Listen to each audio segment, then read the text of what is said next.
नमस्कार. मराठी मायबोली कथा या आपल्या यूट्यूब चॅनलवर तुमचं खूप खूप स्वागत आहे. मी तिला पहिल्यांदा पाहिलं तेव्हा हिरव्यागार ताज्या केळीच्या पानावर नैवेद्य वाढलेला बघताना जितकं पवित्र आणि प्रसन्न वाटतं तितकं छान वाटलं मला. अर्थात तेव्हा मी तिला ओळखत नव्हते, पण एखाद्याला प्रथमदर्शनी पाहता जे काही फील होतं त्या टाईपचं फील होतं ते. तेव्हा म्हणजे साधारण 10-1 वर्षापूर्वीची गोष्ट. मी कॉलेजला होते. परीक्षा जवळ आली म्हणून माझ्या मैत्रिणीच्या कामिनीच्या घरी मी अभ्यासाला गेले होते. बेडरूममध्ये तिच्या प्रशस्त बेडवर सगळीकडे पुस्तकांचा पसारा आणि जोडीला एका भल्या मोठ्या ट्रेमध्ये खूप साऱ्या बाउल्समध्ये वेगवेगळ्या प्रकारचे स्नॅक्स. पलीकडच्या टिपॉयवर 2 पाण्याचे ग्लास ठेवून गप्पा मारत खात खात वेळ मिळेल तसा आमचा अभ्यास चालू होता. त्याच वेळी ती आली. सोनाली काहीतरी हवं होतं म्हणून आलेली बहुतेक. कांदे किंवा असंच काहीतरी.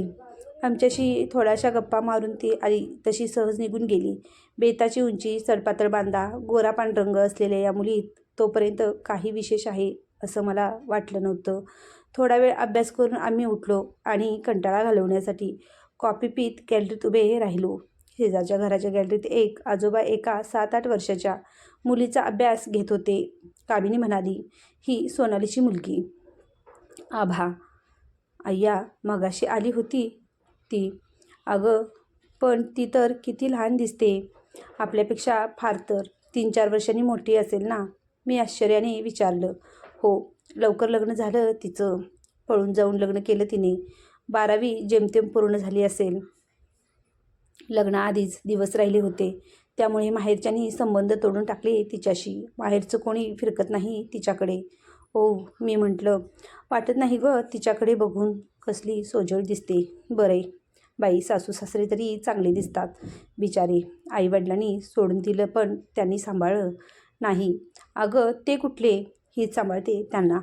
रिटायर्ड शिक्षक आहेत सासरे. प्रायमरीला शिकवायचे. आणि सासूबाई हाऊसवाईफ. हो, मग तिचा नवरा? तो काय करतो? यू मेन संकेत? अगं, तो परागंदा आहे. गेले कित्येक दिवस खूप लोकांना पैशांना फसवलं त्याने. मग देणेकऱ्यापासून तोंड लपवायचं म्हणून अज्ञातवासात आहे कुठेतरी. आता मात्र अभ्यास बाजूला ठेवून मी सरसावून बसले. मधल्या काळात आम्ही परत रूममध्ये आलो होतो.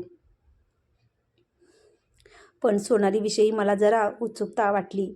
त्याचवेळी सोनाली परत आली. आम्ही अभ्यास करत होतो. त्याचं तिला फार कौतुक वाटत होतं. असं दिसलं म्हणून आमच्यासाठी खायला घेऊन आली होती. आम्ही अभ्यास बाजूला ठेवून मग तिच्याशीच गप्पा मारत बसलो. दुपारचे साधारण 12-1 वाजत आले होते. घड्याळाकडे बघत सोनाली उठली आणि जायला निघाली. तेवढ्यात सावळ्या रंगाची, अतिशय गोड चेहऱ्याची एक मुलगी, बहुतेक मिनी केजीत असेल, शाळेतून आली आणि आल्या आल्या आमच्या इथे बसलेल्या सोनालीला येऊन बिलगली. सोनालीने पटकन तिला जवळ घेऊन तिचा पापा घेतला आणि तिला कडेवर घेऊन निघाली. जाताना माझ्याकडे बोट दाखवून तिने त्या चोटीला सांगितले, ही नवी मावशी बरं का म्हण्या. शुजू मावशी म्हणायचं तिला. कसं गोंडोल आहे ती. नाव काय तुझं? मी विचारलं. नमिता. असं म्हणून सोनालीच्या पदरात तिने चेहरा लपवला. सोनाली तिला घेऊन गेली. आमचं सोनाली पुराण पुढे चालू झालं. अगं, तो नवरा आहे का खवीस. इतक्या गोड बायका मुलांना असं वाऱ्यावर सोडताना त्याला काहीच कसं वाटत नाही. आणि ही आता आलेली मुलगी पण त्याचीच का? अगं, ही सुशिक्षित आहे ना सोनाली, नोकरी वगैरे करते ना. मग तिला कळत नाही का असल्या लफंग्या नवऱ्यापासून दुसरं मूल कशाला होऊ द्यायचं हिने. माझा सात्विक संताप बघून कामिनी मला म्हणाली, अगं हो हो, नमिता त्या संकेतची मुलगी आहे, सोनालीची नाही. काय बोलतेस कामिनी? म्हणजे संकेतचं पहिलं लग्न झालं होतं की काय? पण असं बोलतानाच मला एक कळलं की काहीतरी गोंधळ होतोय. नमिता ही जर संकेतची आधीच्या बायकोपासून झालेली मुलगी असती तर एवढी लहान कशी? आणि माझा तो प्रश्न बरोबर कॅच करत कामिनी म्हणाली, बरोबर आहे तुझं. नमिता ही संकेतच्या दुसऱ्या बायकोपासून झालेली मुलगी आहे. संकेतशी पळून जाऊन लग्न केल्यानंतर सोनालीचे काही दिवस सुखात गेले. सासू सासरेही वयस्कर असल्यामुळे त्यांनी फारसा विरोध केला नाही. उलट सोनालीने त्यांची मनं जिंकून घेतली. पण पुढे 2-3 वर्षातच संकेत ज्या कंपनीत होता त्यात अफरातफर करत असल्याच्या बातम्या कानावर येऊ लागल्या. देणेकरी हळूहळू दाराशी येऊ लागले आणि रोजच्या देणेकरांच्या शिव्याशापांना तोंड देता देता सगळ्यांना नाकी नऊ आले. अशातच एके सकाळी उठल्यावर सोनालीला कळालं की संकेत बेडवर नाही. तो रात्रीतूनच परागंदा झाला होता की देणेकरांनी पळवलं होतं. काही कळायला मार्ग नाही. त्याने आजपर्यंत संपर्क साधला नव्हता. त्या धक्क्यातून सावरते तोच एके दिवशी एका सरकारी हॉस्पिटलमधून सोनालीला फोनवर निरोप आला की ताबडतोब येऊन भेटा. आणि सोनाली तातडीने गेली. तिथे गेल्यावर कळलं की संकेतने एका मुलीला फसवून देवळात जाऊन लग्न केलं होतं. त्याही मुलीचा बाळंतपणात अंत झाला आणि तिचीच ही मुलगी नमिता. मरताना त्या मुलीने संकेतच्या घरचा पत्ता दिला होता. नुकताच जन्मलेलं ते एवढंसं मूल छातीशी धरून सोनाली घरी आली आणि खूप विचारांती तिने त्या बाळालाही सांभाळण्याचा निर्णय घेतला. ओ माय गॉड, किती भयानक आहे हे सारं. केवढी मोठी फसवणूक बिचारीची. अगं पण ती जी कोणी मुलगी होती तिच्याशी संकेतनं लग्न केलं. तिला कोणी नातेवाईक नव्हतं का? इतका वेळ श्वास रोखून ही कथा ऐकल्यावर कामिनीला मी प्रश्न केला.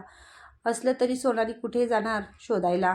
जिचं नाव गाव काही माहीत नाही, जिचा काही पत्ता नाही, अशा मुलीला ही बिचारी कुठे जाणार शोधायला? आणि समजा त्या लोकांनी हिलाच धरलं तर? तेही खरंच आहे. मी विचारात पडत म्हणाले, मग आता कसं गं? दोन मुली शिवाय सासू सासरे कसं करणार ही मुलगी? मनात सोनालीची लहानशी मूर्ती आठवून खूप वाईट वाटायला लागलं. मगाशी आमच्याशी गप्पा मारताना सोनाली इतकी हसत होती आणि जोक्स क्रॅक करत होती की ही एवढ्या प्रॉब्लेम्समध्ये आहे, कोणाला सांगून सुद्धा खरं वाटणार नाही. अगं तू तिच्या एवढ्याशा कडे पाहू नको. भारी आहे ती खूप. आजपर्यंत कधीही रडताना नाही पाहिलं मी तिला. जॉब सांभाळून घरचं करून बघितलंस ना, किती प्रेमाने सांभाळते नमिताला, न पाहिलेल्या सवतीच्या मुलीला. कामिनी म्हणाली, हो खरंच ग, महान आहे. इथून दंडवत तिला. मी सोनालीला मनोमन नमस्कार करत म्हणाले. कामिनीच्या घरून मी निघाले. जाताना न राहून सोनालीच्या घरात डोकावलं. सोनाली नमिताला काऊ चिवूची गोष्ट सांगून भरवत होती. मी विचार करत होते, आपण संस्कार म्हणतो ते कोणत्या बेसिसवर ठरवायचे? म्हणजे लग्नाआधी गरोदर राहिली म्हणून संस्कारहीन, की बदफैली नवऱ्याशी एकनिष्ठ राहून सगळ्या कसोट्यामधून पार पडायची कसरत एक सावत्र आणि एका सख्या मुलीसह करणारी? गरज नसताना फाटलेल्या संसाराचं शिवधनुष्य आपल्या अशक्त खांद्यावर केवळ मनोबलाच्या जोरावर पेलणारी सोनाली संस्कारित म्हणायची.